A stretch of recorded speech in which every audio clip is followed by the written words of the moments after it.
Doo doo doo doo. Ooh. That's the angle. Doo Ooh, doo. what? Doo doo. That's the podcast. That's a heavy intake right there. Well, you know, this isn't like a coffee shop cold brew. This is kind of like weak sauce cold brew. Okay. It almost tastes like Yoo-hoo, to be completely honest. Okay. But Yeah, cold brew at 5 o'clock is like a nightmare for me. Oh, really? Yo, Why is that? my just caffeine intake is very low. Oh shit. I have like one cup of coffee in the morning, and then there's caffeine in my pre-workout, and then that's it. Anything more than that, like unless I'm intentionally pulling an all-nighter, it's just not gonna work out. Dude, pre-workout's serious shit. I mean, some of them, but mine's not that serious. Did they give you the face tingles? No, What? dude, I literally. What do you only use? It's called Vega. Oh, I never heard of that.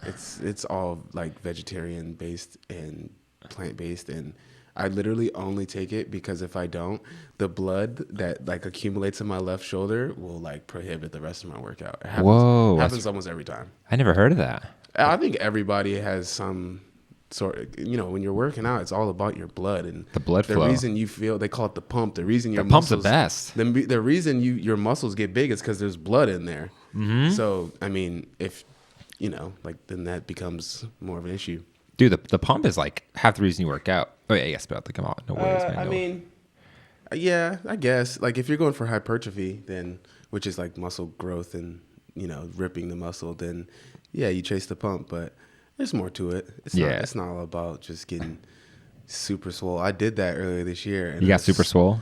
I mean, relative to my frame, and I look at those photos now, and I look like a balloon. Like I was like, couldn't barely fit in my suit. My girlfriend and I went to a wedding. I just looked big. You're like, I do not need to be that swole. Yeah, I was kind of like, what am I doing? Like, at first it was just to prove it to myself that I could get, man curves, as I call them. I mean, I think at some point, dude, you gotta like prove it to yourself. It was like, oh, I'll do that. Like, my girlfriend got me into the, like, eating clean and, like, going to the gym, and she convinced me to get a gym. That's a great girl right there. She's pretty amazing. That's amazing, to be dude. honest. Yeah. She's like, I want you to live longer. Well, she was like, she's like, I'm going to the gym. I want to go check it out. You should come with me. I was like, okay.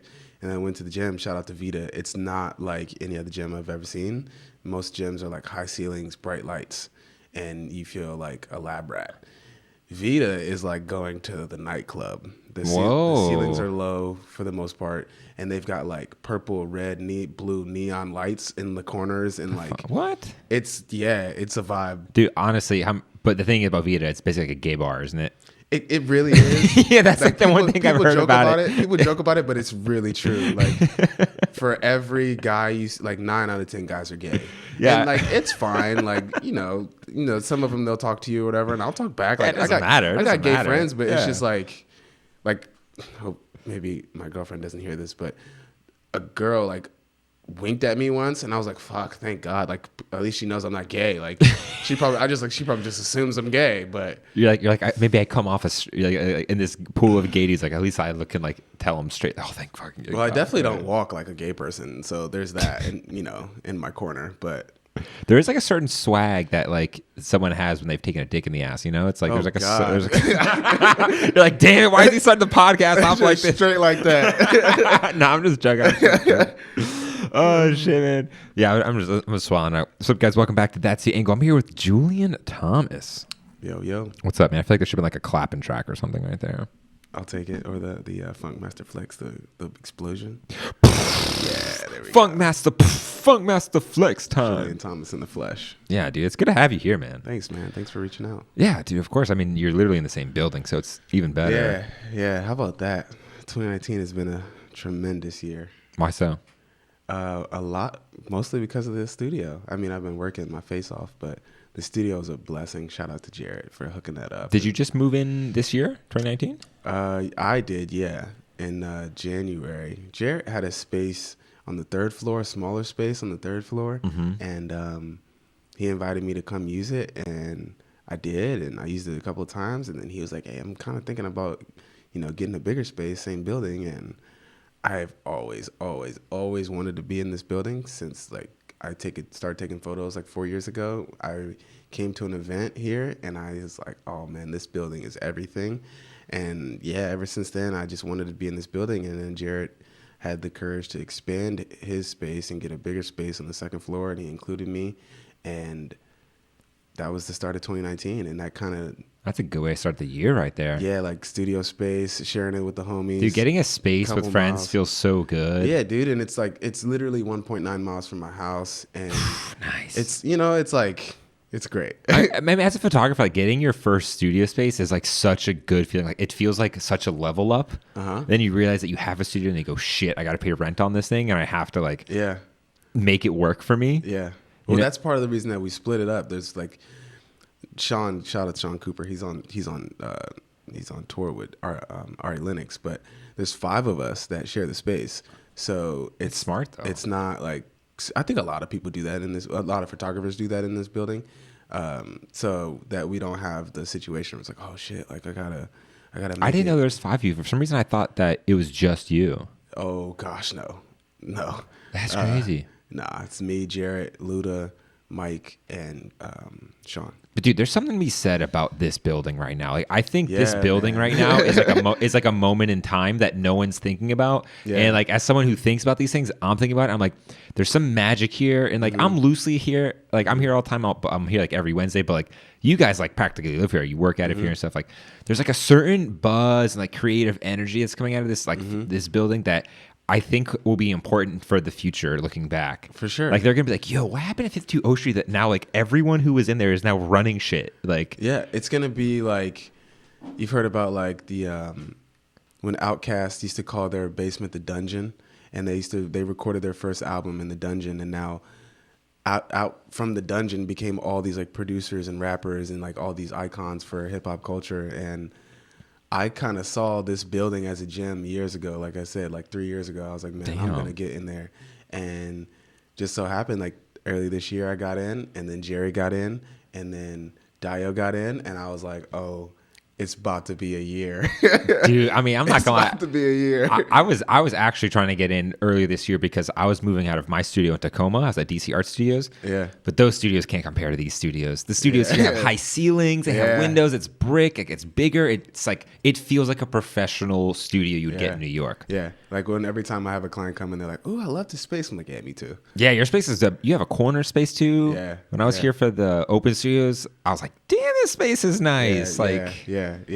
Yeah, I know. It's such a good look when clients walk into your studio and you're just like, yeah, what's up? Yeah, like this is the spot. We call it the cave, but yeah, this is the spot.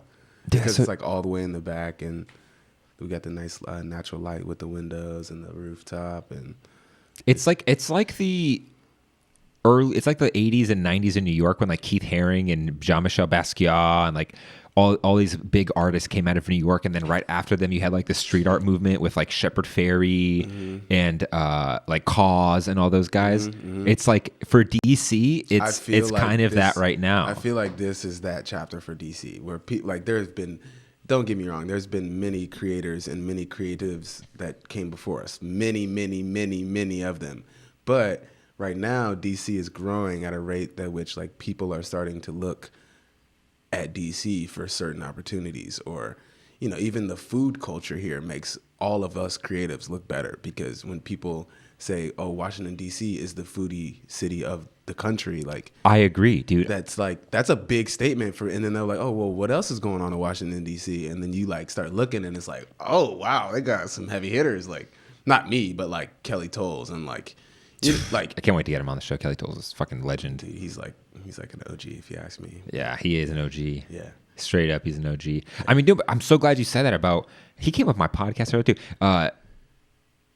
I've always thought that too. That DC was, I think, food built DC. Like the food scene is what's kind of revitalized it. Yeah, I mean, I wouldn't know. I don't really like pay attention that much, but I did see a headline today that said Washington D.C. is the foodie town of America, and I was like, okay. Did you grow up in the area? I grew up in. I was born in Florida, Pensacola, Florida. My dad was in the Navy for 27 years, so we moved a lot. I grew up in Northern Virginia, which is a combination of Manassas, Fairfax, and Alexandria. So I graduated high school from Alexandria, Edison High School. No way. I grew up in Woodbridge. Oh, I graduated wow. from Woodbridge High School. There you go. In that small world, Nova kids. Yeah, I when I was in elementary school, I was in Fairfax, and my sister graduated from Fairfax High School.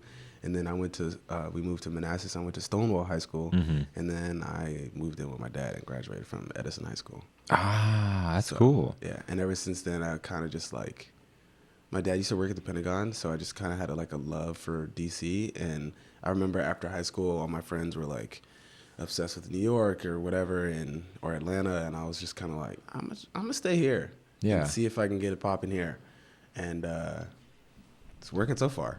I mean, I feel like you have it popping. I mean, like I remember, like you said, you've been doing it for like what, 4 years professionally or something like that. I bought my first camera summer of 2015, and then I very quickly got like obsessed with it, and the summer of 2016 I quit my job. So damn, and that's when you had like a client base and everything like that. Yeah, I did actually.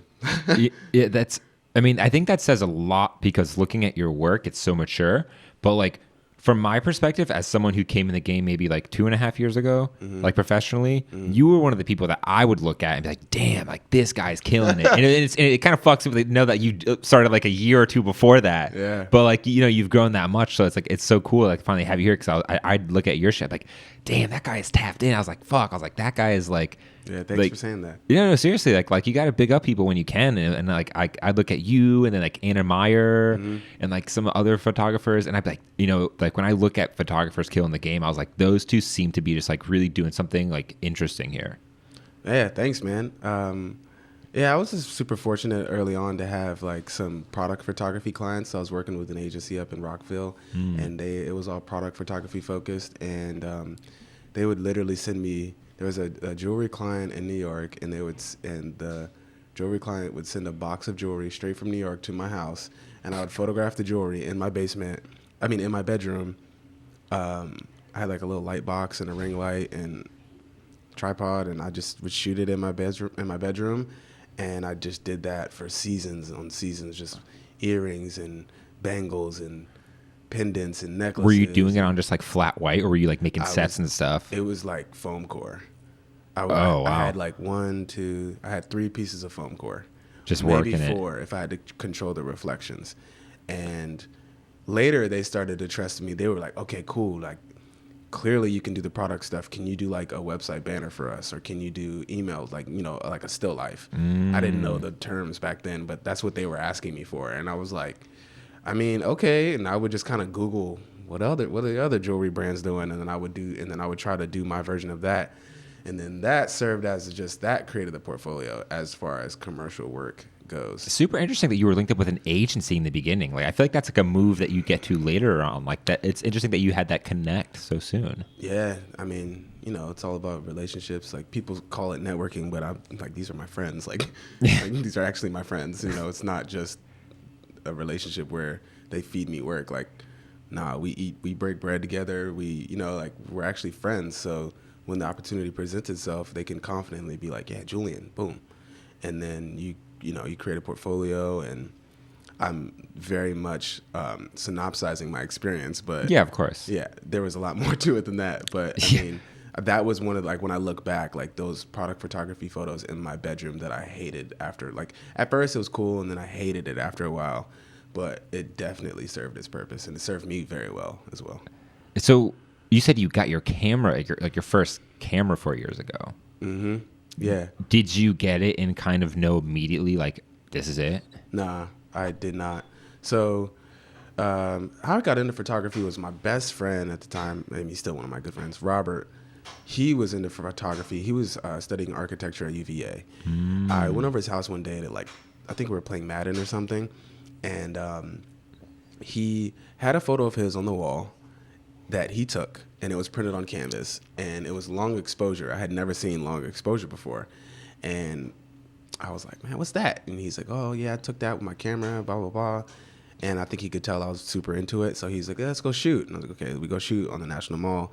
And quickly, my iPhone, whatever at the time, couldn't keep up with his. He had a Sony something, and I think it was a Sony 5100. And I was like, oh man, I gotta get a camera. So I started to use my mom's camera. She had a Fuji something, and I remember it had a built-in filter that just looked so cool. Like you could, like, it was basically like split toning and tone curving built in the camera. Like it's kind of tight, actually. It was super tight. Weird effects like that are so fun. I was blown away, and it was like built into the JPEG. So I really thought I was doing something. And then Robert was like, you seem to like be into it. Let's go this thing called Street Meet DC. And I was like, okay. And that was the first time I had ever seen community. I had ever seen like directly from the heart creative expression and community. Like I'd never, stuff like that on Instagram wasn't really a thing yet. So I mean, yeah, 3-4 years ago when first Street Meet, I didn't even know it was existing. it was like their first 10, it had to have been one of their first 10 meets, I think. It like they weren't big, you know. There was a good amount of, there was like 30, 50 people there, but it just wasn't so known yet. So that changed my perspective on photography. Then I started, and I remember how some of those photographers were executing their vision, and I was just like, oh my, this is amazing. Like, yeah, you go and you see everyone interacting and being all friendly and talking about, you can finally talk about photography with someone, and you have people modeling, and everyone's just being super creative, like building off ideas and super open to everyone. Exactly. And I was at like a low point in my life at that time, so I really needed some community or some creative expression like that. And then I started taking photos on my own, and it was like, I don't know, somewhere later that summer, I bought the Sony A6000, and I got paid to photograph a Halloween party for a real estate group. It was like a meet and greet networking thing, and he was like, hey man, can you come take photos? So-and-so said you're pretty good. Can you come take photos? He's like, I'll give you $100. And I was like, oh, like looking back, I totally got ripped off. It was That should have been like a $400 shoot or more than that. No, it should have been more than that. It was like a 3 or 4 hour party. Oof. I had to sign people in as they walked in. So you walk in, and I'm like, hey, can I get your email address and your name so that like whatever? And I was like, I was so hungry and so just happy to be there that I didn't care. And they literally never paid me. They never paid me. And I'll never forget like taking a couple of photos, and I was like, my friend that suggested me, I was like, oh, look, I got this shot, right? I was like, it's pretty cool. And he looks at it, he kind of squints, and I'll never forget this. He goes, what's your ISO? And I was like, I don't know. And I looked down, he goes, 25,000? And I was like, that's why you didn't get paid. I was like, oh, is that bad? And he was like, bruh. He's like, you gotta fix that. Use your flash or something. So yeah, maybe that's why I never got paid. They've got these bitmapped photos because the ISO is so freaking crazy. It was embarrassing, but whatever. Life goes on. And then so that was a big one when I was like, oh, I could get paid to take photos.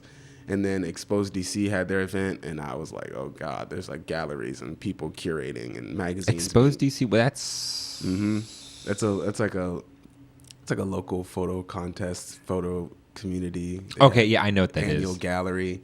I went to their 10th anniversary at the Carnegie Library way before it became the Apple Store, and I was like, whoa! Like they had catalogs printed, and they had people were dressed up, and it was a thing, you know. And I was like, this is like Leica was there as a vendor, and it was like amazing. It seems like you really kind of got like a taste for like a sense of community all of a sudden. Like you found something that you thought was really interesting, and then you like found other passionate people around. You're like, oh, whoa, like this is like really cool. And you just riding this sort of hunger moment. But real quick, when you said it was because of Street Meet, I just had like a full circle moment because I had Pierre on the show from Street Meet, and I've been on their Josue and Pierre's Drink Meet podcast. They got me fucked up. We were talking reckless. Sure. Yeah. But it's just so crazy, like to think, like talk to those guys and to see that they've spawned careers, like they've encouraged people to like have careers and like 1,000%. It's just so it's so cool. 1,000%. It's so cool. Yeah. The Street Meet DC of August 2015 changed my life. Like it changed my I shouldn't say changed my life. Photography changed my life, but that meet absolutely had a huge contribution into what my life was becoming. Big time. I remember that was the first day I met Chuck, and I was like, "Whoa, that's Chuck." You know, he's like a local celebrity to me because his creative eye was just so superior, and I had never seen anything like that. But yeah, so Street Meet DC, and then Expose DC, and then I started shooting. I was working at the Nike store, and I started shooting like stuff there, and then I got the Nike gift card, and I was like, all right, something's up. Like this is not your average experience with a camera. Maybe I should like put more attention to it. And it was different back then. That was back when people would meet up in the middle of the night and just go shoot, and like urban exploration was big back then. Oh yeah, like high shots from top of buildings was like a total vibe. Yeah, like climbing buildings, like roof-topping, or going into bandos. Like that was it back then, and we were young and reckless and just having a great time and making new friends, and it was a wonderful time in my life. The summer of 2016 it's going to be tough to beat that summer. Yeah, there's something interesting about the feeling of when you first kind of settle on like the feeling of loving photography, that you're so inhibitionless and you're just so ready to like just try anything and to go into bandos and like get stabbed by a heroin needle, who knows, and just like try really crazy things, because now where I'm at, and I don't know where you're at, like there's no fucking way I would do that now. Well, I don't have health insurance anymore, so there's no way I'm doing that. No, never that. I'm not climbing any fences. Nah, I'm good. Yeah, you man. can meet me at the studio. Yeah, just come to the spot. We got air conditioning, water bottles, and yeah, we're good. Yeah, it's cold out now. I ain't doing that. No, I'm not doing that no more. Dang. So at what point? Like, so you built the clients and then you were just like, all right, peace out. Yeah. So I was working at Hot Topic, and I was a manager, and I was like making like okay money, as much money as an assistant manager could possibly make. But I was cool, I was doing it. And as my photography, I started to get better. And then one of my friends, shout out Omar Swanson, he started his photography company, where he photographs cars. So like, interesting. When you go on CarMax.com and you look up that like BMW 3 Series, whatever, and you have those like 30 photos that you see, that he takes those photos, like his company takes those photos. I'm like, I want to kill myself. And then his business started to grow, and then he needed help. So then he asked me to help him. Oh, damn. And I was like, okay. So I was working Hot Topic, and then I would go help him when I was, not at Hot Topic. And watching him walk into Bethesda Rosenthal Toyota, open up the safe and have every key to every car that is kind of the balling. Next 6 lots. That's kind of tight. I was like, whoa. Like, photography can take you places, like. And I helped him for a little bit, and I kind of like stepped off, and I didn't know how to explain it to him at the time, but I was like, yo, what I was feeling was, I was like, I can't sit back and watch you fulfill your dream and me not do mine. I was like, it's not, I couldn't articulate to him at the time. I was like, it has nothing to do with you, but like, you've inspired me to go do my thing. So now I got to go do my thing. Yeah. And then I went on like this, family vacation that summer, and I came home, and I was like, all right, that's it. I'm quitting. I'm just gonna be a photographer. Just like that? Yeah. My dad was like, you're gonna do what? Like, you just started taking pictures. I was like, yeah, I know, but I got this. Watch. And he was like, all right, bro, don't ask me for no money. And yeah, I quit. And I remember my district manager of Hot Topic, shout out to Hot Topic, they were very supportive. He said, so what's going on, man? You don't seem very interested in the work anymore. Your numbers are going down. And I was like, yeah, honestly, I'm over it. And he was like, what do you want to do? I was like, I want to be a photographer. He's like, show me your work. And I showed him, and he was like, oh, okay.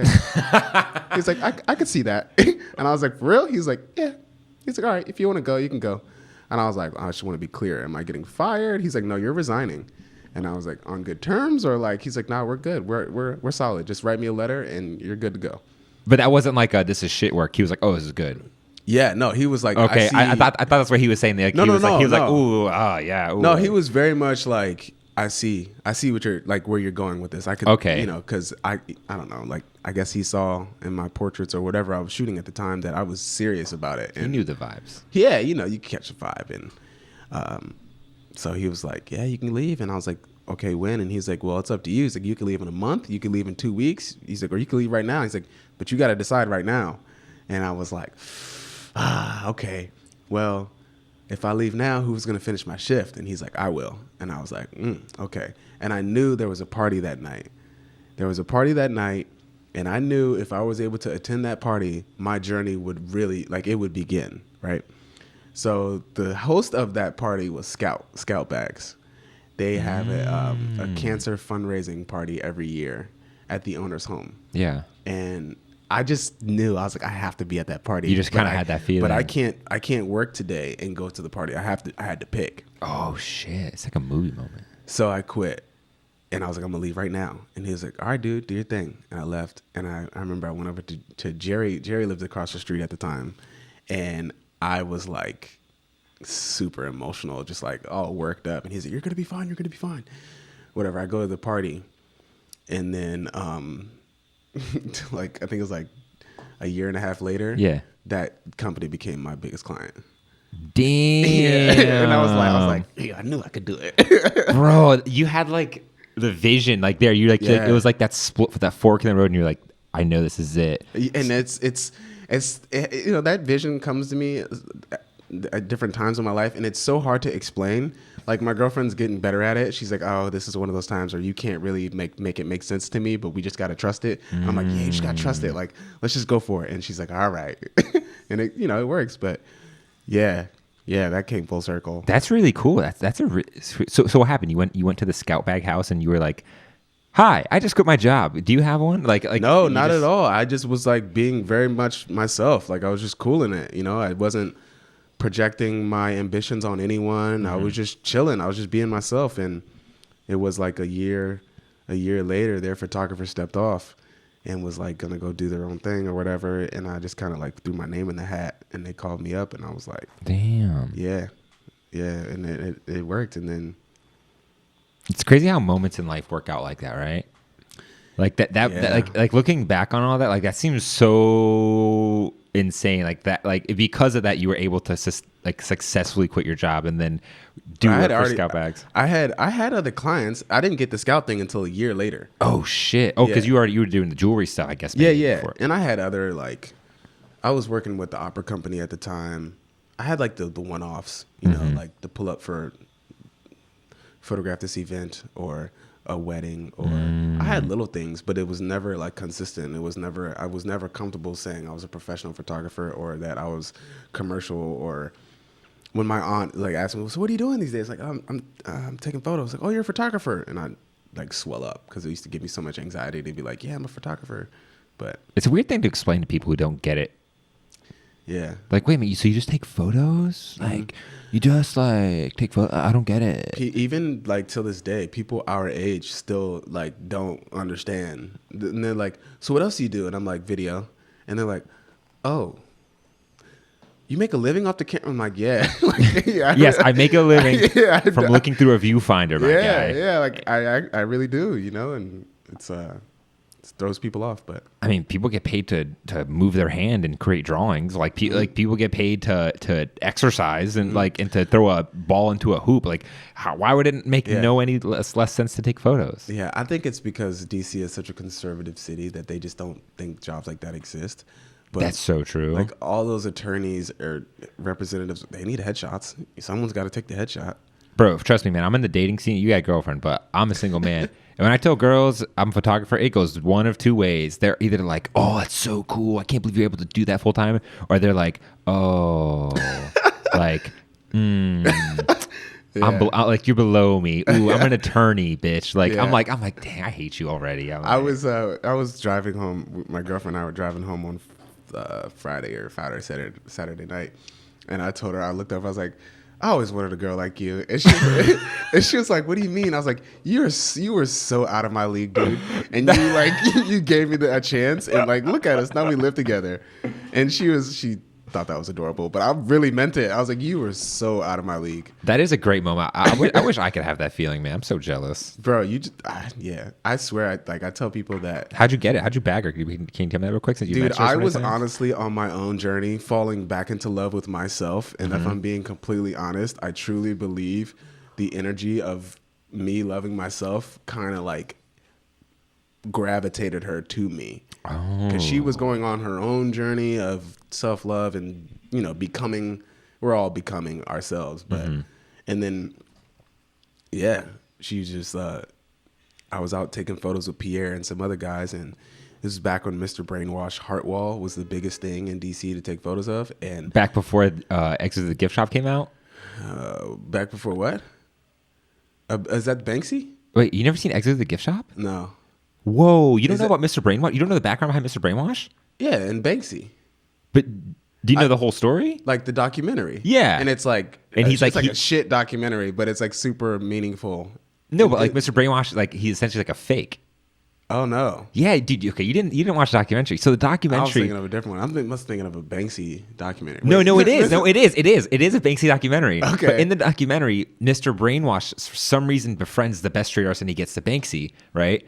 But then he meets Banksy and he sees how it's all done, and then so he starts thinking, he starts thinking, I can do this myself because he saw exactly how yeah. all the greats did it. Yeah. So he built this fake he just created this Mr. Brainwash person and like created this enormous exhibition and sold everything and made tons of money. I have seen that. And then at the end, Banksy was like, I'm never telling someone to do art again. Yeah. I think I have seen that. Okay, but the Heart Wall, though, the Heart Wall. Yeah. So we're at the Heart Wall, and there's like 6 dudes taking pictures of this rainbow-colored Heart Wall. And I remember one of our friend AJ was in town from Houston, and I was like, dude, we need a model. Like, we look like rejects just taking pictures of Heart Wall. And so this like blonde girl walks by, and I look and I was like, ooh, she's cute. But I'm not the dude that's like, hey, yo, girl, let me get your number. Like, that's just not my style. So she walks by, and she was on the way to the coffee shop. It was Easter Sunday of 2017. And so she walks by, and luckily someone had driven their car into the front door of the coffee shop. So needless to say, the coffee shop was closed. Whoa. It was also Easter Sunday. So It probably was closed anyways. Right. So then she walks back to her car, and I was like, AJ, you should ask her to model. And so she's like, what? Like, you want me to do what? She's like, yeah, you don't really have to do anything. Just kind of stand there and, whatever. So I took a photo of her, and now I have a reason to talk to her. And I was like, hey, I took this photo. What's your Instagram? Followed her on Instagram. Sent the photo in the DMs. I was like, hey, here's the photo. Thanks for posing, whatever. And I was like, oh, here, by the way, here's my number. Should you decide to use it? She texted me the next day, and we've been talking ever since. Damn. Yeah, pretty dope. That's fate. That guy drove his car into the coffee shop for love, baby. Basically. Whoa, and he met at the Heart Wall. Yeah. I never put that together. Whoa. Yeah. What a fucking story. It is, man, and I love that it's like true and it's not Tinder. No, I mean no shade of Tinder or Bumble, but way more respect on that one. yeah, you get it's way like, more respect. I never get tired of telling that story. Wait, but were you the one who asked her to take photos though? No, Ah, that's okay. Whatever. It no, still worked out. AJ, I was like, AJ, you should ask her, and AJ did. So When did you get into shooting people? Because your portraits, I feel like, are very man. defining thing about your style. yeah, thank you. I don't know. Because I used to be super, I've always liked portraits, but I was always super nervous to ask someone kind of take your photo or whatever. So I feel like I've been doing it for a while, but not with near as much intention as I do it now. But it was always a part of the work. But yeah, I don't know. Don't mind me if my friend, he has to hit me up. So yeah, don't worry. I am not distracted by anything. I feel like when people see me look at other things or look at my phone, they're like, he's not listening. But no, I'm really listening. Yeah, you're good, man. No, because a portrait is like an intimate moment with someone. It can be. And, yeah. and if you're not, and if that makes you shy, having to this eye contact and trying to capture them, and Yeah. it's hard to explain to someone who hasn't tried it. Yeah, I mean, it definitely makes me shy. I still get nervous. I call it the preheating process in any session in the first 20 to 30 minutes when you don't get a great photo and you start to doubt your abilities and you suck and you should just, I know. The you should concept starts sucking and You shit. should just tell the client to go home because you're wasting their time and blah, blah, blah, blah. And it never fails. In the 30th or 40th minute, you get a banger and it's like, okay, I still know how to do this. We're good. Let's keep going. Dude, that's so true. Because in a way, we're all human. And when you're unfamiliar with someone, you're uncomfortable. Yeah. And I don't care who you are. I mean, of course, you're a professional model. Then it's a little different, right? Mm-hmm. But for the most part, there's still this sort of adapting process to someone, feeling them out. Yeah. Can I be myself? Can I express myself? And For sure. it's that first 20, 30 minutes. And then finally, it's you kind of hit this nice spot where maybe you change up the concept and it's making sense. The lighting's finally hitting right. Mm-hmm. And they're hitting the poses and then you're like, oh yeah. Which is also why I say never shoot the best look first. You always shoot the shittiest look first. Okay. It's that's my strategy. It's like my warm up. Yeah. That makes a lot of sense. Yeah. Yeah. It's, and you know, you always got, they're like looking back at you and telling them they're doing good is such a thing. You know, you have to talk to them because they're human. They're not a banana. So you have to speak to them. Mm-hmm. And, Where do you normally tell people, like when you're like taking like a portrait of them or like? I'm not going to lie to you. If it, like people, some photographers are like, that's great. That's great. I'm not going to tell you it's great if it's not great. Usually I'm like, oh yeah, love that. Can you move your knee to the left a little bit? Or like just ever so slightly, just your chin up, or, you know, Mm-hmm. I just like little tiny direction. And, I try to like keep my voice, like I try to speak to them, keep my voice like low. And a lot of photographers don't do it, but I'll show them the photo. Like I want you to see what I see, because I feel like the chemistry is better because of that. If you know what it looks like and you know why I'm saying what I'm saying, then you know, are likely to trust me a little bit more, and we can get to the desired photo a little quicker. That's interesting. I always thought that most people would show photos. I guess some people don't.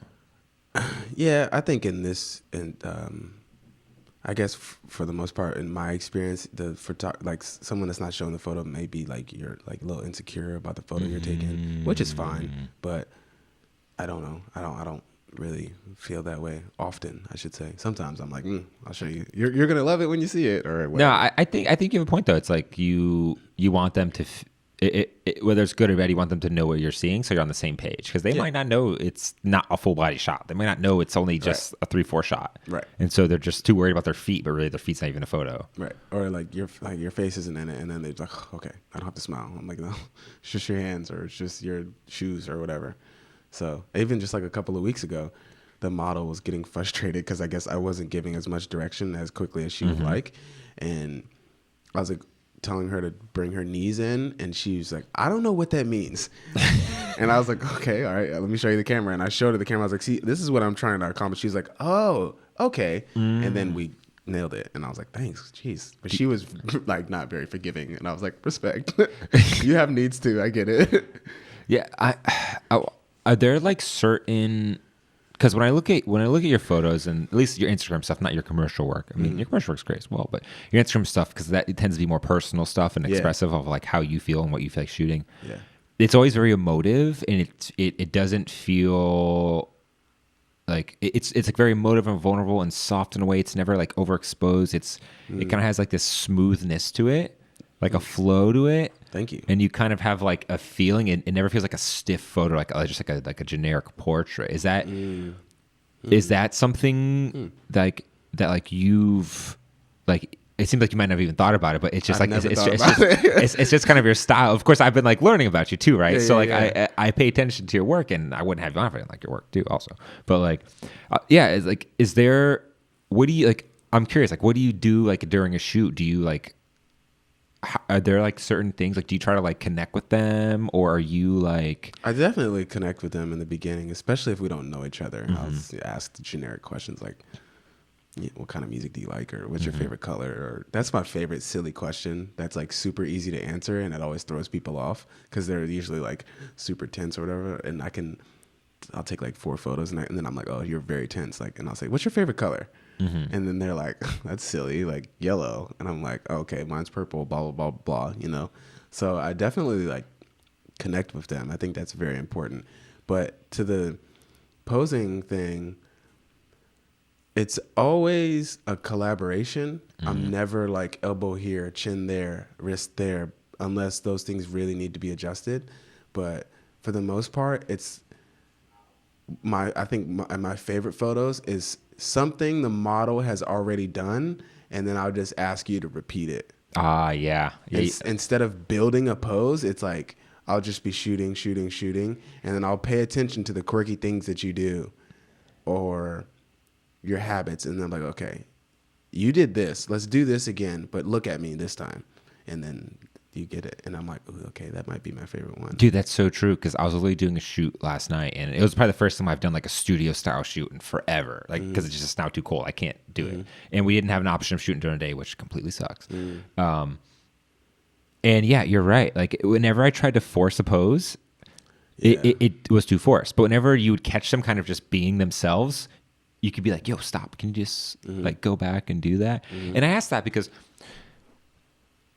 Someone who really kind of changed my mind on that was Kate Warren. And I don't know if I think you actually know Kate Warren, don't you? I've never met her, but I know who she, like I know of her. Yeah, so I had her on the podcast like last year, like early. Like I was not ready for that interview. I'm not gonna lie, I can't even front. That podcast was so bad. Dude, she's a hard ass dude. She called me out for not doing her research on the podcast. Oh wow. And like I'm not gonna lie, I kind of got upset on her podcast. Like she was on her like fuck cis white males shit out there in that podcast. I'm not gonna lie. Like that, even people in the comments roasted her on my YouTube channel too. I'm not gonna lie. I was kind of happy about that, right? Oh shit. But I will never forget this. I did learn a lot from her. After at that time for my YouTube thumbnails, I would put us together on the thumbnail. Now it's just you, right? Because I don't want to have to be in all the time. And in just that little moment, like her experience shined through where she had to take my photo on the backdrop, and it was just like a simple strobe, and I just used like a beauty dish because it was just on there on like a white backdrop, you know. But she had like these crazy like small techniques that made me so open, like, and it was so fast. She was like, relax your shoulders, relax your jaw, like just like wiggle it out, and then she was like, just like yeah, like, and it made me like, I was like, damn, I was like, that was a pro move right there. Like, I feel like I just got like mind fuck. I was like, that was a pro move. Yeah. And I stole that from her too. Like now I kind of use a lot of what I learned in that little session, and I was just curious, like. When I was asking you like how you kind of got what you got, I was like, but like you kind of said it, but I was like, are there these like little tips that you kind of learned over time that 100%. that like you like, you know, like, oh, like if I just kind of be funny, it'll loosen them up or something. Yeah, and you show them you're vulnerable or you're nervous too, or I don't know what I'm doing. You know, like it works because I think you always gotta remember they're human, and they are your subject or your muse, but they are human, and you know there's pros and cons that come with that. Yeah, it's like you gotta let them rock, like be themselves and work with it sometimes. From my experience, that's when you get the best photo. Yeah. You let them, maybe you pick this location or you pick the spot or you pick the energy and then let them flow. You know, that's why contact sheets are a thing, because you take 100 photos and then there's one. You know, that's why that exists. It's always one of the first few ones too, isn't it? At least for me. Mine is usually like around like 40%. When I'm like 40% way through, that's when I start to get them. 40 like to 60. The beginning and the end, you know, every now and then the end is like banger. Oh God, that was great. But usually like in the middle, it's like when the heat is really cooking. Like I call it, there's the preheating process where we're shaking off the cobwebs. We're just getting comfortable, preheating the oven. And then we start cooking. Then we get to like 40, 50, 60%. And then that's when most of the like good stuff happens. And then it kind of tapers off. Is that what happened with your dancing shoot at the Reach? Because that shoot, I'm not gonna lie, that shoot was beautiful. I love those photos. Were like I was like, fuck. I was like, he's stunning on me right now. Like my first time in a long time, I was like, damn, someone just stunning on me so hard right now. Thanks, man. What was your approach? Can you talk about that shoot a lot? Yeah. So last year, or maybe it was 2 years ago. It was definitely 2 years ago.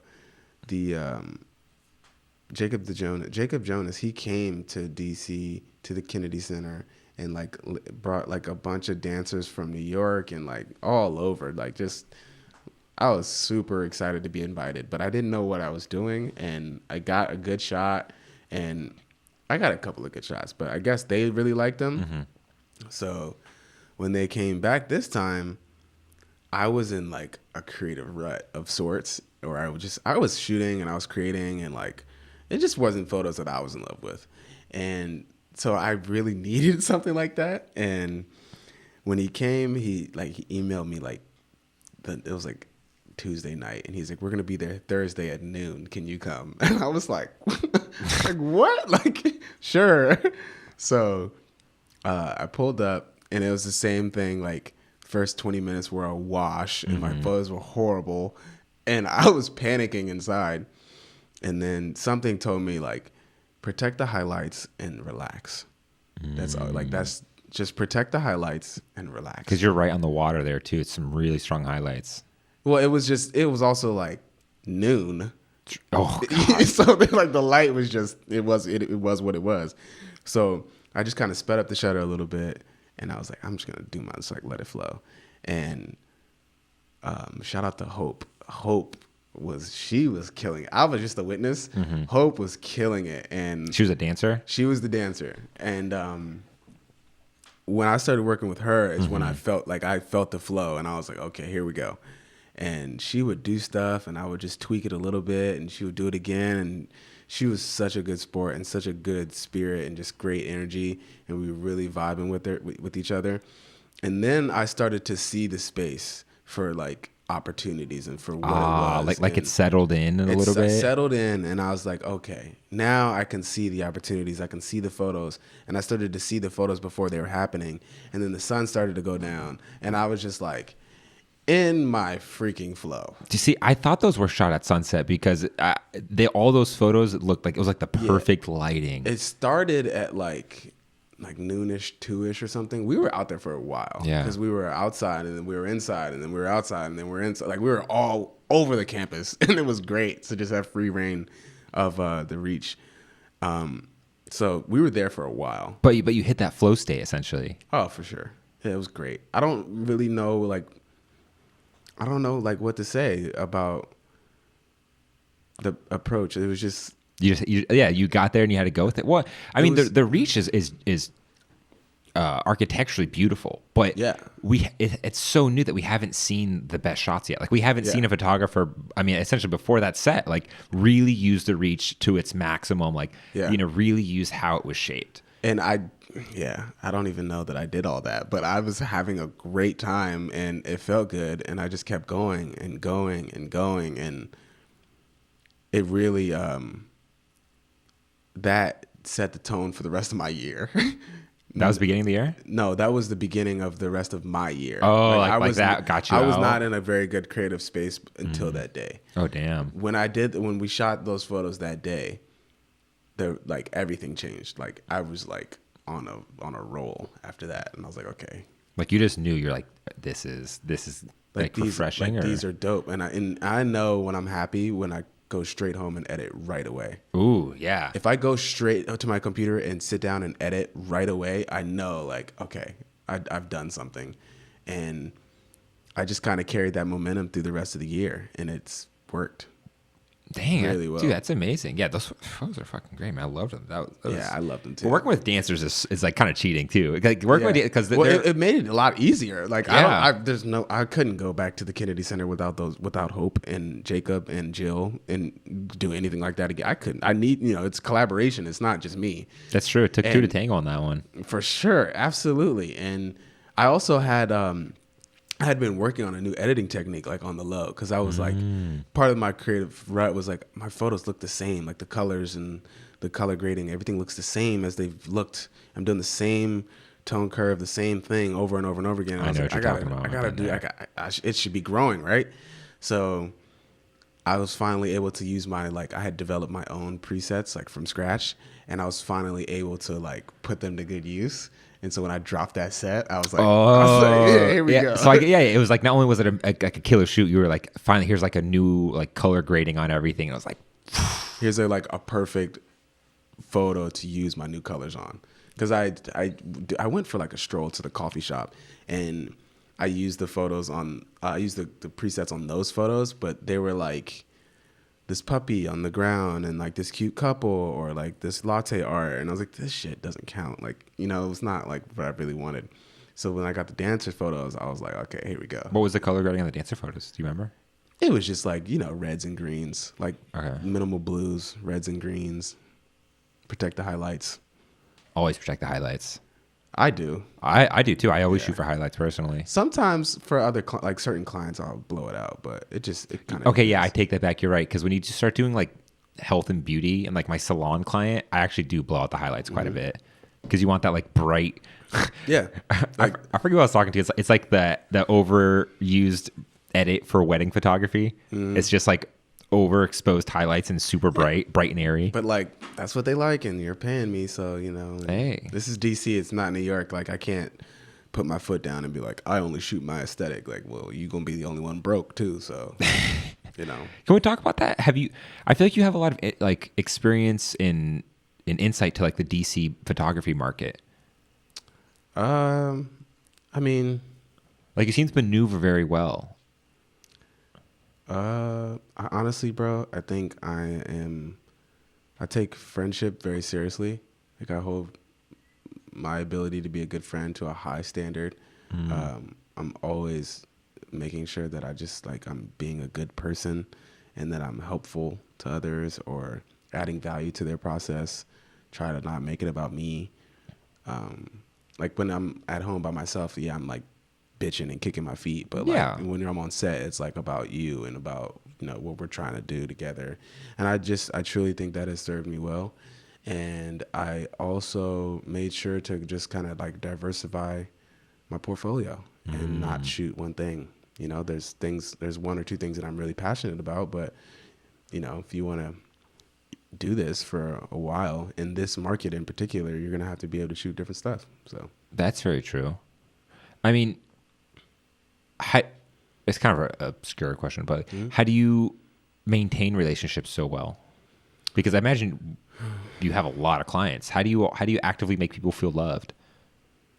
Like, because I feel like it's so hard as a freelance photographer as well. You have so many goddamn people you deal with in a year. Yeah. That Yeah. literally when you're saying that, like I was literally thinking of all the people I need to like hit up and be like, hey, hope you're doing well. Like, but like, See, I just don't. Yeah, that's one way to do it, but I definitely don't do that. Like, there's a couple of clients I'm gonna send like a happy holidays card to, but like I'm not like, That's more than I was gonna do. I'm not very like, hey, hope you're doing well. Hey, hope all is well. Like I might say that in the beginning of the email, but I don't do it just to do it. I guess the way I do it is doing a little bit more than what they ask and really being engaged mentally when you are there.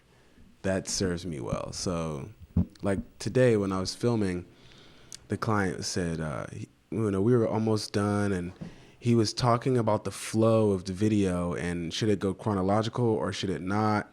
And he's like, well, I don't know. He's like, you tell me. And I said, well, you're using this video for your trade show, which means there's going to be a lot of people coming to your booth, which means it might be in your best interest to have the video go chronological so that you could speak to the video at any point of which the video, like, so if you're referring to the video and you're 15 seconds in, you're going to know exactly what comes next because it is chronological. Oh, I see. So when he was like, oh, that's a really good point. And so that's an example of being engaged mentally and doing a little bit more than what they're asking of you. Yeah, because you could have easily been like, I don't give a shit. Here's your video. Right. And he'd have like been like, okay, like he probably just been like, fine. Like, okay, cool. But you gave him the extra time in your mind, and he was just like so much more grateful.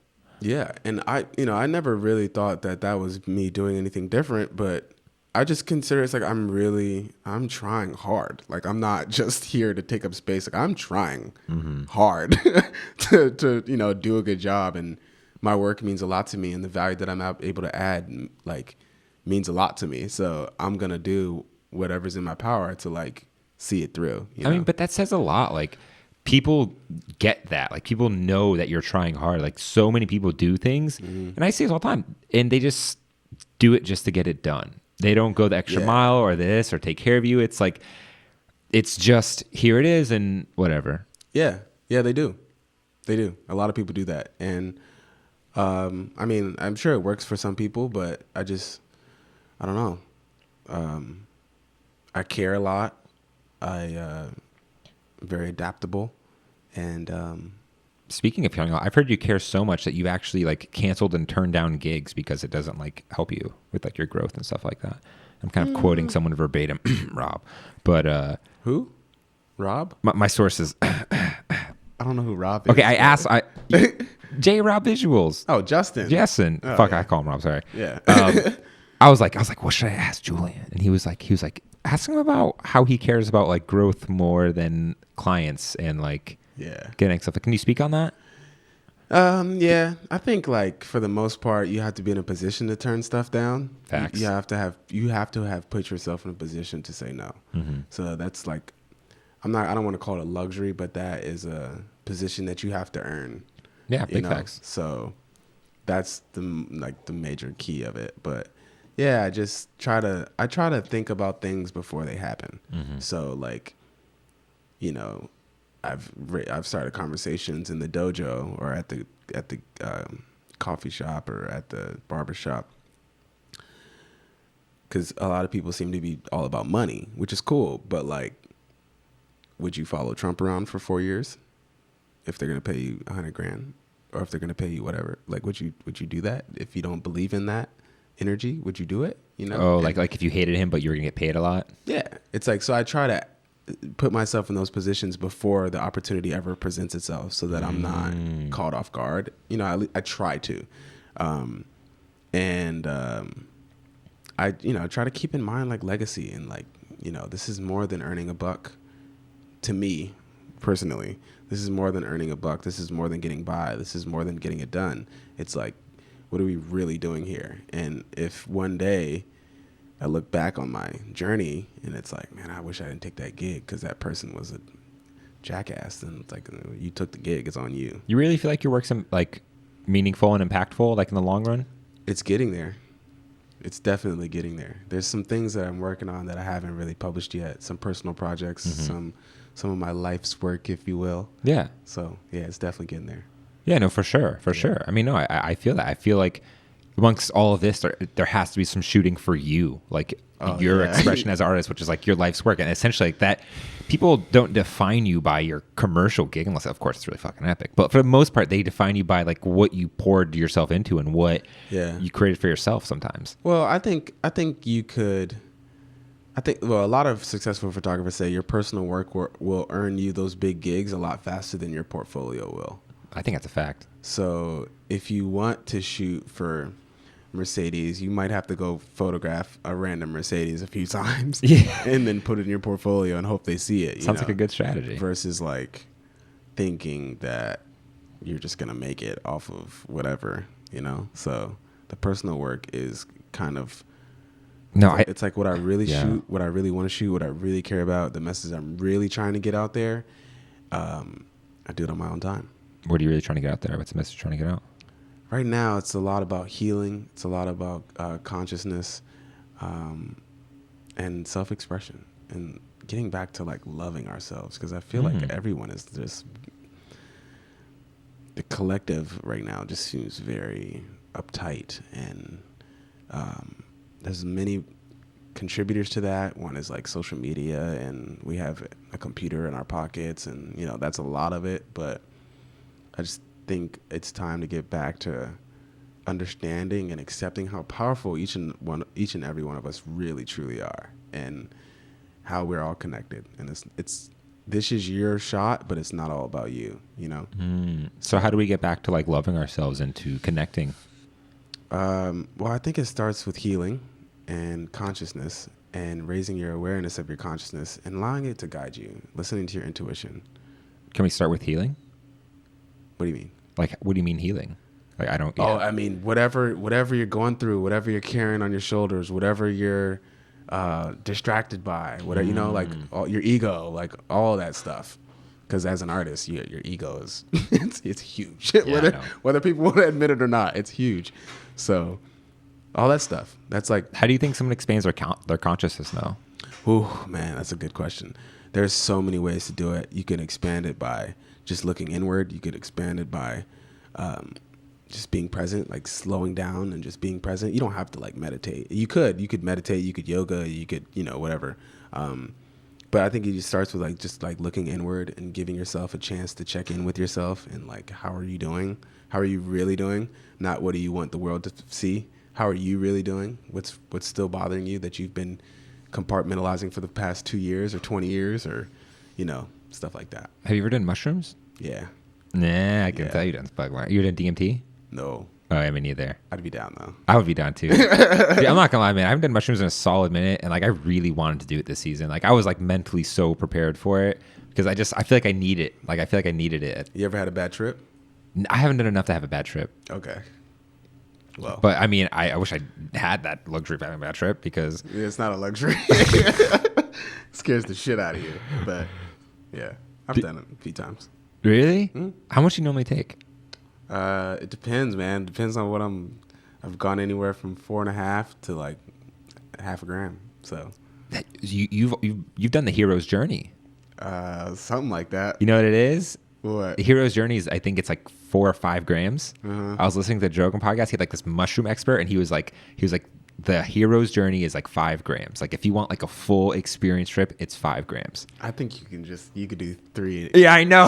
You could do 3 and a That's why half, they call it the like- hero's journey. Yeah, You're that's just like your face is gonna melt You're off. like ready for war at that point. You're like, let's go subconscious. Yeah, yeah. And that subconscious is way more powerful than people give it credit. That's why I was talking about, raising awareness to it. But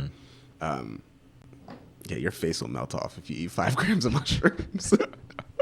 No, but all jokes aside, like I think there's something else there, like all drugs aside too. It's like you can still do it without drugs, and you can still you can still expand your consciousness and become more like, I think, self-aware and just aware of yourself and how you impact people and how you interact with people, and like thinking of yourself out of yourself. I feel like is so powerful. Like do you ever look at yourself in third person? Like I think that's very powerful. If you can visualize yourself not in that moment. I don't know. Something like that. Yeah, for sure. And I agree. You don't need help. Yeah. You can just if you give yourself a minute or an hour or 2 hours and just lower your vibration and really look inward, you can raise it. You can become more self-aware for sure. It may take practice, like multiple sessions, but you'll get there. How do you become more self-aware? I think it's like by paying attention. Just really paying attention. My morning routine has changed a lot this year. I used to just wake up, coffee, computer, just go straight to it. Now I'm like, wake up, make the bed, open the windows, sunlight, water, take care of my plants, pruning, watering. It's a nice ritual. And then I get on the floor, do a neck to calf, head to toe stretch from, my neck to my calves, stretch, and then I'll go get coffee. And then I'll sit at the computer. So it's like my first 20, 30 minutes are for me. It's just about it's just me coming up to speed, and then I'm ready to go. I do the make the bed part, but everything else, I don't do that. But I respect the hell out of that. That seems very like when you wake up, you're just kind of like charging in a way. Yeah. And so you kind of just like relax. Yeah, because you started at you're not at 0, but you're at 2 miles an hour. And then when you wake up and you go straight to coffee, you shoot to 50 miles an hour. That's true. And then you sit down at this bright computer screen and you go to 100 miles an hour. Yeah. And I don't think that's the natural wave that it was intended for us. So I try to just gradually get there. Still get there. I'm still going to respond to your email by 9 a.m., but I just wake up a little earlier and, What time do you wake up? 7:30. Same. It depends. 7. I'm like a staunch 7 a.m. guy. Yeah. I mean, it all depends, though. I really don't hold myself to the standard anymore. It's all every day is a little different. If I know I don't have any emails to answer or photos to edit or photos to shoot, I'll lay there till 9. But the thing about what we do is there's always something to do. There's always something to do. I feel like there's never a time where I don't have something I could be doing that's productive, which is also a bad thing. So then, but that sounds like a result of whether you are content or not. Not really. There's something to do. It's just, are you content with where you are right now? Did you put in the work to feel content? Whatever, and that's relative to each and every one of us. So if you feel content, then there's probably not something that you feel like you need to do. Because I'm not content. And that's fine. Yeah. That's totally fine. At least you're aware that you're not content. You see what I'm saying? Yeah. I mean, I'm aware I'm not content because I want something more than what I have now. That's great. And I know I won't get it by fucking sleeping till 10. And there's chapters of that. There's chapters of the grind. There's chapters of the healing. There's chapters of the inspiration. Chapters of learning. And I've learned to respect those chapters for what they are. Right now, I'm in a flow. I should just shoot as much as I can. Right now, okay, maybe I'm a little burnt out. It's time to learn some new techniques, learn some new lighting, some editing. Maybe it's not learning. Maybe it's time to soak up inspiration and fill up my idea book by watching movies and documentaries and music and being around new people and putting myself in new experiences. There's different waves, and grinding is certainly one of those waves. So. I feel that. I think the morning ritual is really interesting. I hear from a lot of productive people that the morning ritual is a very key part of their day. Yeah, like I was saying, I learned that over this year. At the beginning of the year, I was definitely not doing the first half. It wasn't until the fourth quarter that I was really prioritizing my morning routine. And it was like you said, like I learned it from other artists, and they were saying this is what really works for me. And I was like, okay, I'll give it a shot. And it's working. My morning ritual's fucked. I wake up, I like look at my Hinge account, and I go and I make coffee. What's Hinge? It's like a dating app. Okay. A bunch of Jewish girls on there for some reason. I don't know why. Fair. I make coffee, and I'll play like 1 or 2 video games, and then I'll get to work. My excuse is that the video games are my ritual because it like activates my brain. But in reality, I know it's a bunch of fucking bullshit. Yeah. So I would agree, but those are your words, but I would agree. And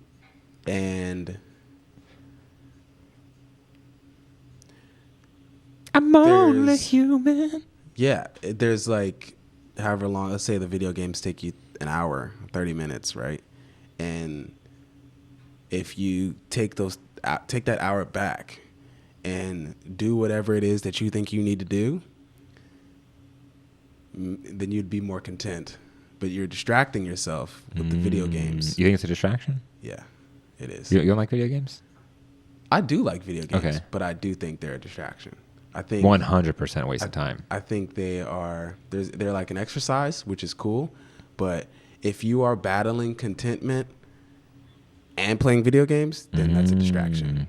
You see what I'm saying? I agree with 100%. Like if I you were know they're a content distraction. and you were playing video games, then cool. You know, you're good. You feel great about where you are. That's awesome. But to have both in your day is like you can't say you're content and then be like, I just spent an hour playing fucking League of Legends. But it's like, oh, I need more this or that or wow. It's like, well, League of Legends is not helping you get there. So like, what are you really prioritizing? Right? It's so crazy how we work as humans because like you could see from the outside and be like, he is so fucking productive. But then I'm like, nah, my morning shit's still fucked up. Like, I know I still get a lot of shit done, but that's just me admitting I'm fucking not perfect. And it's all relative. Like, you know, whatever you think is a lot is getting done is like may not be a lot to someone else, or maybe you're not doing enough, or, you know, it's all relative. That's why I was saying it depends on if you are content or not. Like, do you think though that there's a little too much of a push towards like having this like perfect morning? Because Elon Musk has the worst ritual in the world.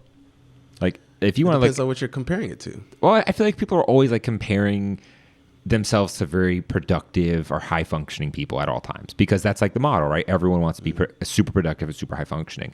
Elon Musk probably being one of the most productive and high functioning people.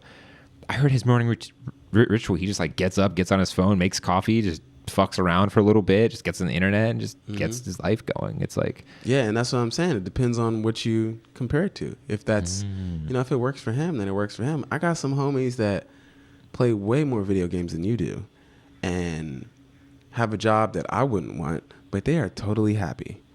And you pay attention to Gary Vee? Yeah. Yeah, I can tell. Yeah. I can tell. It depends, you know? It's like I can't hold my expectations for myself against someone else, just like I can't hold my beliefs for myself against someone. It's all relative. People get caught up in the whole, you should do this, you should do that, it should be this way, it should be that way. Well, you know, that's also what our parents told us. We should be doctors or we should be lawyers. And, well, I'm a photographer. So where was that in your like 30-year plan, you know? Dude, so what's your 2020 looking like? Excuse me. 2020. How you feeling about it? What's the vibes? I'm feeling very excited. Yeah? I think 2020 is going to be the best year yet. I think it's going to look like more video and less. I think I'm like 80% photo, 20% video. I see that shifting to like 60 photo, 40 video. Oh, wow. Which would be super cool. Do you want it to go that way? Yeah. I low-key think that photography was the introduction to the camera and that ultimately I'm going to be like a director or a filmmaker or something like that. I think you got like the swag of a filmmaker. Like you're very like thanks, low, chill, like soft-spoken. Like I feel like you could direct routine, I feel like you could direct a movie. Like if you're like, I would trust you to direct a movie. Yeah, I just finished directing a music video, which I'm pretty stoked about. But oh, nice, dude! Congrats, that's sick. Yeah. Yeah. So I feel like photography was the introduction to the camera. Like I'm always going to take photos, but I think video and like film and movies, stuff like that is like where this may or may not be heading, but not in 2020. But you're projecting that right now, so it might happen. You know, like if like you kind of have that inkling, and it'll happen. Like if you kind of project that onto manifest it. Yeah, you're manifesting essentially. Yeah. It's like I'm. It's gonna happen. I'm gonna make a movie one day, but but maybe not 2020. Do you actually like editing? Yeah, I like editing. You mean photo or video? I guess video. Yeah, I like editing video. It's very it could be tedious. Like So fucking like when you have a music video and there's different locations and different colors. Like the white balance is exactly the same, but this frame is super yellow and this frame is kind of green, and like you have to kind of meet in the middle. I like it, but it's just unfamiliar for me right now. I haven't spent as many hours on it as I have Lightroom, so it's just unfamiliar. So naturally with that, you're going to experience some friction, but I like it a lot. I do. A lot. And, you know, it's more storytelling. And That is true. It's more of a complete, it's just multiple photos sewn together. yeah, like thousands. Literally. 24 frames per second or 120 frames per second.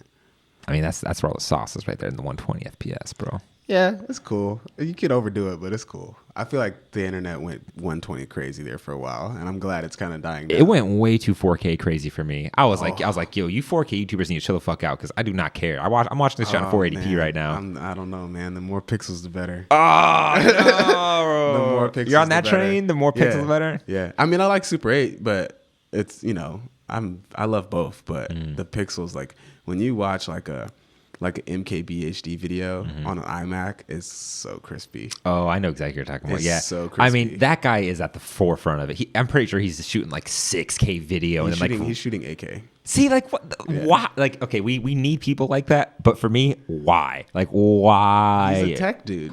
If it's out there, he's gonna explore it. He's gonna use it. He's gonna try it, and that's cool. And I'm so glad he does. But I could never get into that. Like, if I had to sit for 5 hours to render down a 4K video, I think I'd kill myself. How are we doing on time, by the way?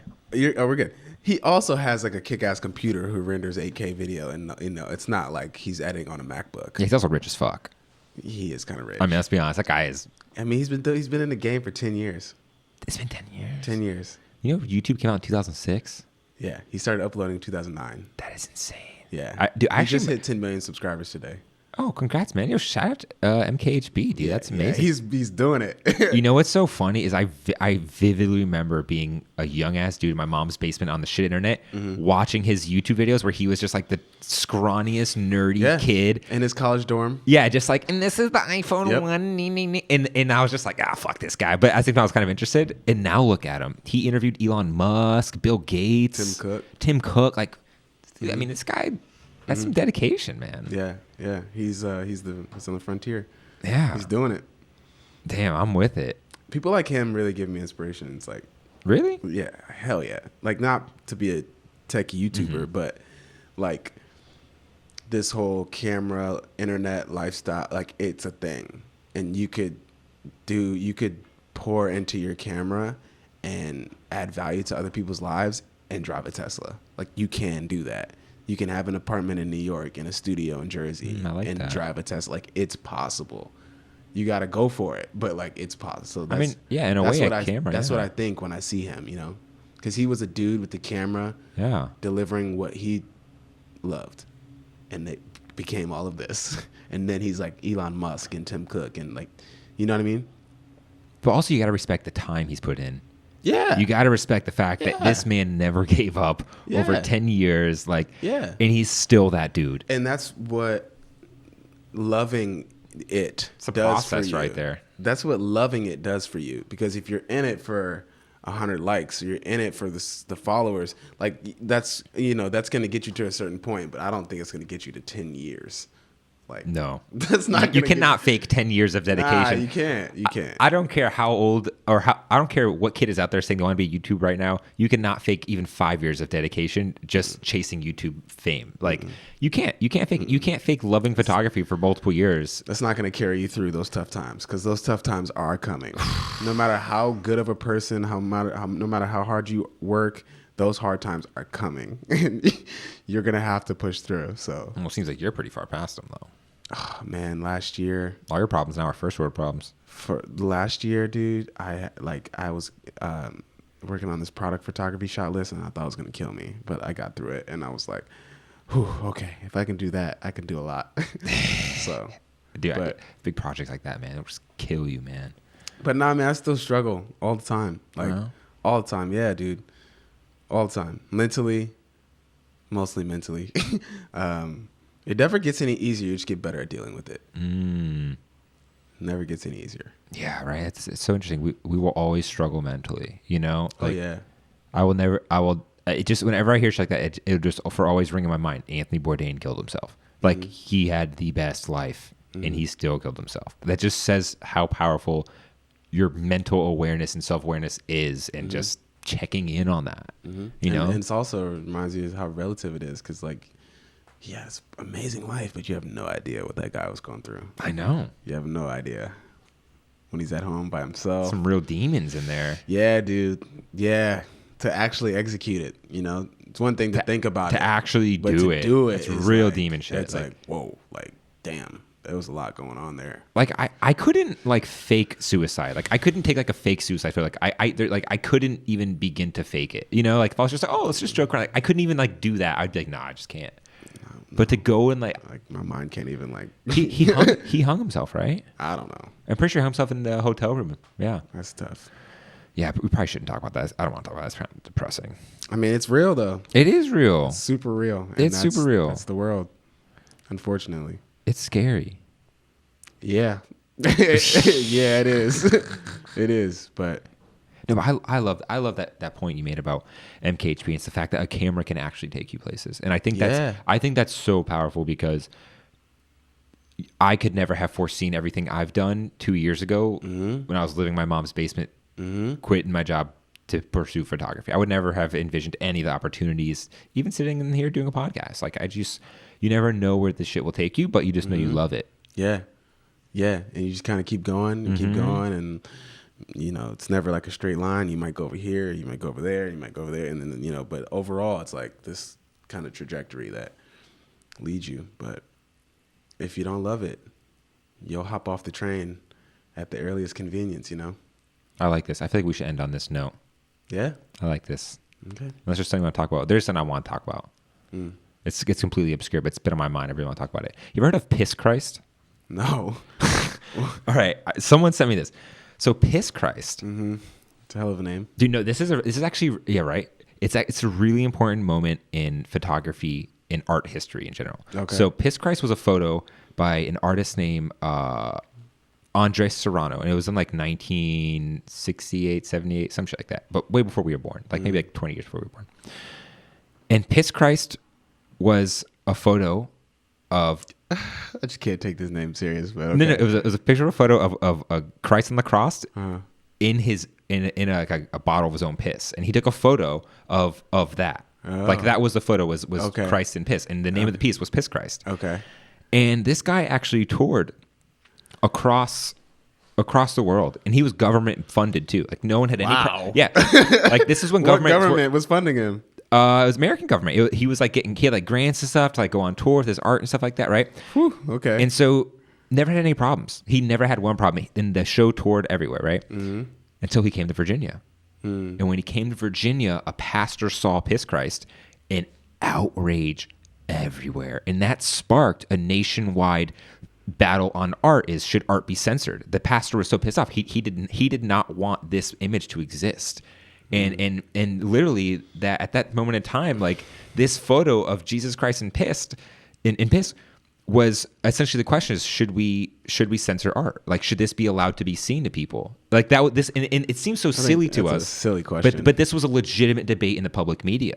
Well, and like, this I was mean, that's fair that they're debating it, but I still think that's a silly question. no, but this got to the government like legislative level. Like, should we censor this shit? And it came down to that essential question: should we censor art? And so what ended up happening was, you know, after all the outrage and all the debates and stuff, they ended up just concluding that, then passing some bills about like government act about funding certain artworks and stuff that doesn't align. That's the question. Yeah, like why was the government funding that, why that are you exhibition? funding it? Like, you can choose to fund it or not, you know, but Well, I think it was like an arts program, and they probably weren't aware of how offensive it might be. I don't buy that.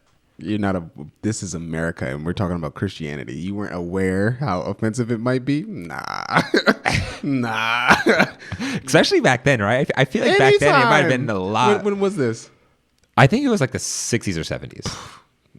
They knew. Somebody knew. You think they knew? You know how many people had to write off on that decision to fund something when again, this is America, and we're talking about money and Christianity. Like The two things that run everything. this is America. Somebody knew, like, oh, this is probably not a good idea, but I guess they just got hushed, and it progressed, and then someone finally said something, and everybody was like, oh no, this is terrible. But In a way, the photo was really nice. It was like actually a really nice shot. Like I can't front. Like I wish it was bad, but it was actually a really nice shot.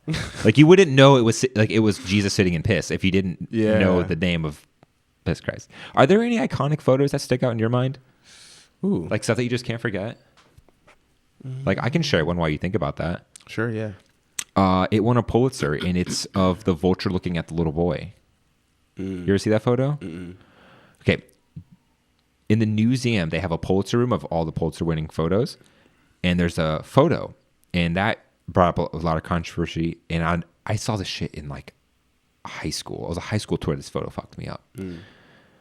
And it's a famished little boy, like freakishly famished, like pretty much Asian sitting, like on his feet, and like kind of like hugging his legs, and he's like in the desert somewhere, and there's a vulture, literally like the size, like bigger than the boy, like 10 feet behind him. Conceptual.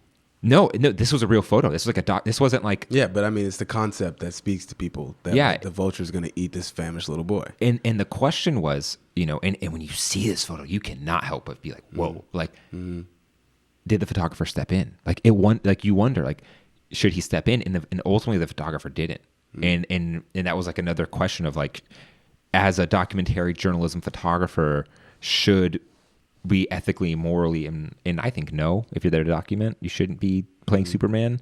But I'll just never forget that photo really messed me up. Yeah, I just hesitate for the whole like we should. It's like there's so much relativity in this world, and so to tell someone they should or should not is like it's a touchy situation. You know, it's not as black and white as I think a lot of people want it to be. It's just not. But yeah, I think like the Muhammad Ali photo is iconic when he was like this over Joe Frazier. There's a bunch, but I mean, there's not one that like comes to mind that's like super crazy, or it's like it's a document of the times, Yeah, dude, no worries. It's just because of the whole piss Christ thing. Like, it made me think about what photos. That's crazy. I can't believe.